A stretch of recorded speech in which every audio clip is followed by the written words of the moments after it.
Eyewitness now, Louis Burbano is also with us right now. Louis, you were inside the club as well? Yes, George. I was inside one of the main bars in the front when you turn in at first, towards the end, cashing out around 2:05, no later than that. So you're right there in the front of the club. Where was the shooting coming from?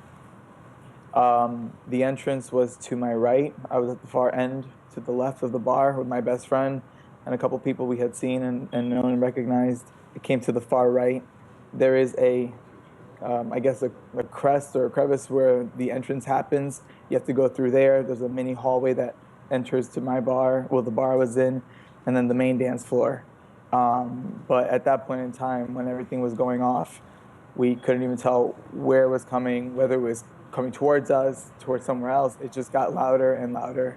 And at first we thought it was a DJ playing, adding a little gunshots, 4 shots into the set list, as many DJs do, which they should stop doing that after today for sure, is because everyone got confused. But past 4, we realized there was something different, and then it was a domino effect of people just ducking their heads left and right, screaming. I don't remember screaming. I don't even remember breathing.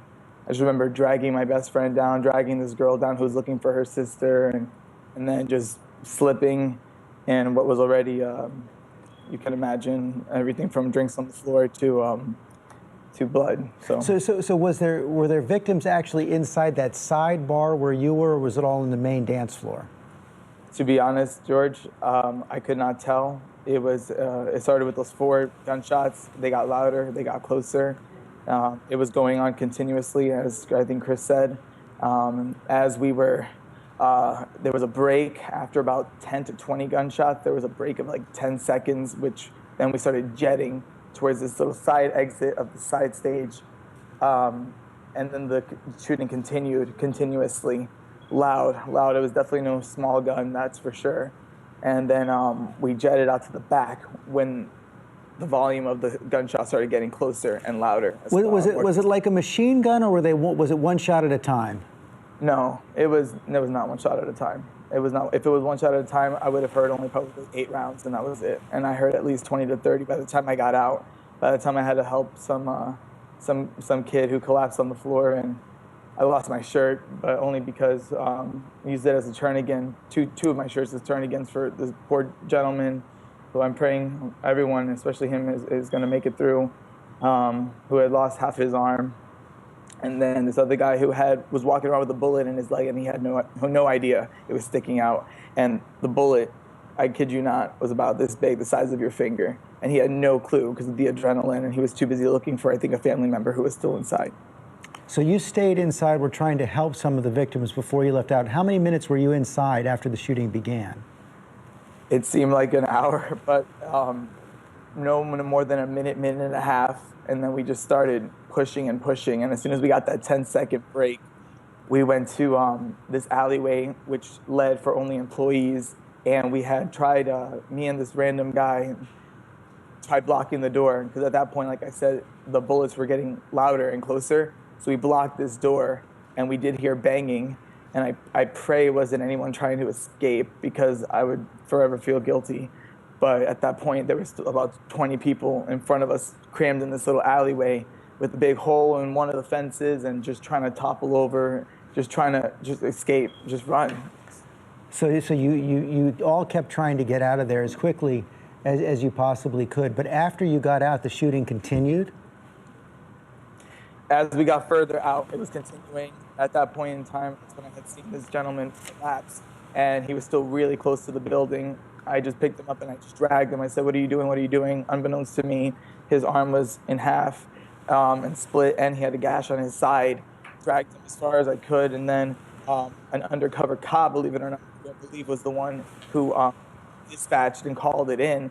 We were just wrapping up and trying to take care of him. But at that point, I didn't hear anything. Everything went numb and very fuzzy and just very distant. Just in awe. And I look back at everything. I'm looking at my clothes, and like I had lost my shirt, obviously, like I said. But you know, I have a really, really bad memory that I'm wearing right now. I haven't even gotten a chance to get a hold of myself or anything. Well, I can only imagine what you're going through, and for you to have the presence of mind to be able to help at least some of those victims was remarkable in and of itself. You heard the gunshots, you heard the burst of gunfire. Did you ever see the gunman at all? No, sir. And even if he were to enter the room, I was already on the floor sliding. We were just sliding on the floor at that point, trying to push. No contact, no eye contact. I didn't even want to at that point. Why would I want to give them the satisfaction of looking in their eyes, if anything? So. But you're clear. Just one gunman. You only heard the shots from the one rifle, as far as you could tell.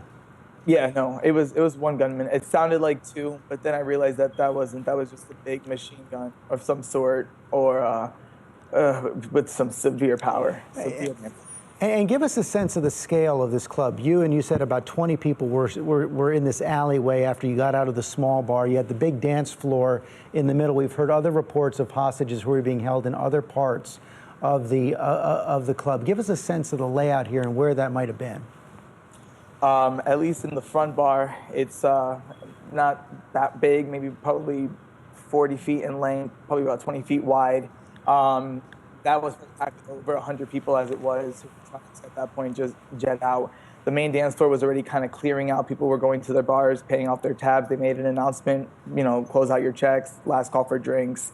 And so it seemed like everyone was gravitating either towards the back side. Like I said, I wasn't in the main bar anymore. We had just moved to the front bar to collect our checks at around 2 o'clock. And then that's when we taken the side glass door to get into the bar where we were at. And then... And when you left, when you left the bar, where were you in relation to the bar? How far away were you, and how long did you remain on scene? Once we left the whole club, is that what you're asking? As soon as we jet, I threw myself through that hole in the fence, ran around, helped. I was probably still around helping out 10, 15 minutes till the paramedics came.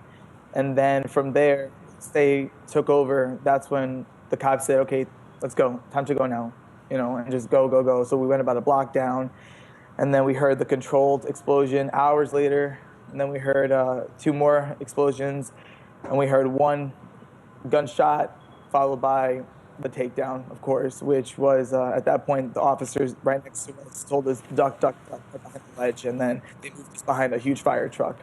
Stayed behind. And after that takedown, which was apparently a little after 5 a.m., down there in Orlando, did you see any of the rescued hostages leave the site? No, sir. At that point, they we were there for a little bit behind this fire truck. We heard the takedown. We waited about 30 minutes. We walked a couple blocks around, escorted by police, greeted by over 150 minimum police officers from different counties in Florida. And then little by little, hostages were coming through. One of our longtime bartenders, a good friend, was hiding in a small closet with about 8 to 10 people in a small little fitting room, closet, and they were starting to make their way. And then from there, OPD transported us to a bus in which we went to downtown to headquarters, and we had to make our statements. Were you able to talk to that bartender who was in the small room with other hostages? Yes, sir. His name is Axel.